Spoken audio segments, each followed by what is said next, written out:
আচ্ছা, জীবনে কখনো কোনো মৃত ব্যক্তিকে গোসল করিয়েছেন? যদি কখনো সুযোগ হয় তাহলে সেই মৃত ব্যক্তিকে গোসল করাবেন। তখন খুব কাছ থেকে দেখবেন মৃত মানুষের দেহটা কতটা অসহায় লাগে, মৃত্যুর পরে মানুষের দেহ কতটা ভয়ের কারণ হয়ে দাঁড়ায়। সুযোগ পেলে রাতে লাশটা পাহারা দেবেন, তখন বুঝতে পারবেন প্রিয় মানুষটার লাশ রাতের বেলায় আপনার কাছে কতটা অদ্ভুত লাগে, কতটা ভয়ের কারণ হয়ে ওঠে, কতটা আতঙ্কের কারণ হয়ে যায়। সুযোগ পেলে মৃত ব্যক্তির শরীরে একটু হাত লাগিয়ে কিছুক্ষণ তার স্পর্শ নেবেন। আপনি তখন উপলব্ধির সুযোগ পাবেন এই পৃথিবীতে বিশাল প্রভাব প্রতিপত্তি মৃত্যুর পরে কতটা নির্যাতনের রূপ নেয়।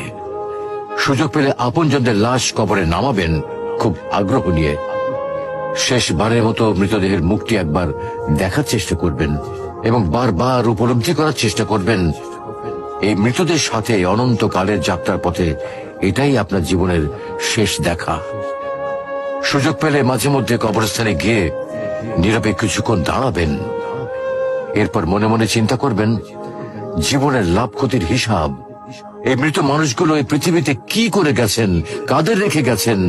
যাদের রেখে গেছেন তারা কি কখনো এই মৃত মানুষগুলোকে স্মরণ করার জন্য কবরস্থানের আশেপাশে একটি বারের জনকে দেখতে আসে?